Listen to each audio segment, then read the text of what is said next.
So, కానీ కృష్ణరాజు గారు చాలా హెల్తీ ఉండేవాళ్ళు. అంటే అంత చాలా హెల్తీ అలా అంటే సడెన్‌గా అసలుకి ఎలా అలా జరిగిందండి? అదే కోవిడ్ ప్రభావం చాలా. అంటే కోవిడ్‌కి వేసిన వ్యాక్సిన్స్ ఏజ్‌ని బట్టి కాకుండా కొంచెం ఏజ్ వచ్చాక అంత తొందరగా 4, 5 వ్యాక్సిన్‌లు వేసేసరికి ఏదైనా కొంచెం ప్రాబ్లమ్ వస్తే ఆ ఏజ్ వచ్చేసరికి ఇమ్యూనిటీ అసలు బాడీలో ఉండదు. ఎలా తట్టుకుంటుంది? మన బాడీలో కొంత ఇమ్యూనిటీ ఉంటేనే డాక్టర్ చేసిన వైద్యానికి మనం దాన్ని తగ్గించుకోగలం.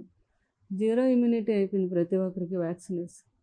ఆ వ్యాక్సిన్ ప్రాబ్లమే నేను ఈ రోజుకి చెప్తాను ఎవరికైనా, ఏ డాక్టర్కైనా కూడా. ఆయనకి లేకపోతే ఆయన హెల్త్ ఇష్యూ వచ్చి ఏమీ ఆయన అవ్వలేదు. ఆయన చాలా స్టామినా ఆయన. హాస్పిటల్‌లో ఏదైనా ప్రాబ్లమ్ జాయిన్ అయ్యారు అనుకోండి, ఆయన బెడ్ మీద కూడా యోగా చేసేవారు. డాక్టర్లు వస్తే డాక్టర్లు కూడా చెప్పేవారు అనమాట. అంత మంచి హెల్త్ అయింది. న్యూమోనియా వచ్చింది. అది వాళ్ళు హాస్పిటల్‌లోని ఎంత వైద్యం చేసినా అదే చెప్పాను కదా, ఇమ్యూనిటీ లేకపోతే ఆ ఏజ్ వచ్చాక కష్టం బయటకు రావడం.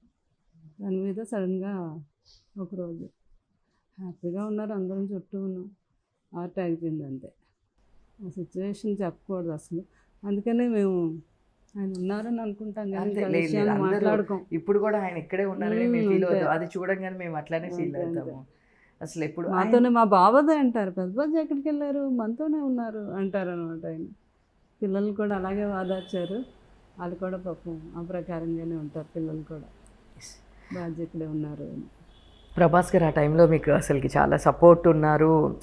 ఇలా చనిపోయినప్పుడు మీరు చాలా డిప్రెషన్‌కెళ్ళిపోయారని మేము విన్నాం. అసలు అంటే అది ఊహించిన, నాకు కృష్ణరాజు గారు అంటే అంత ఎంత ఇష్టమో అందరికీ తెలుసు, బాబుకి తెలుసు, మా ఫ్యామిలీకి అందరికీ అనమాట బాగా. అట్లాంటిది అలాంటి మీ జీవితంలో ఎప్పుడూ ఊహించుకోలేదు. ఆ సంఘటన జరిగింది అంటే నిజంగా ఈ రోజుకి నేను నమ్మలేను. లేదు, ఆయన ఇంకా మనతోనే ఉన్నారు. మేము కూడా మీరున్నారు మాకు ఆయన రిప్రజెంటేటివ్‌గా ఆ లెగసీ కంటిన్యూ చేయడానికి. సో, చూస్తే ప్రభాస్ గారు చాలా మంచి పేరుంది ఇండస్ట్రీలో అంతా ఇది.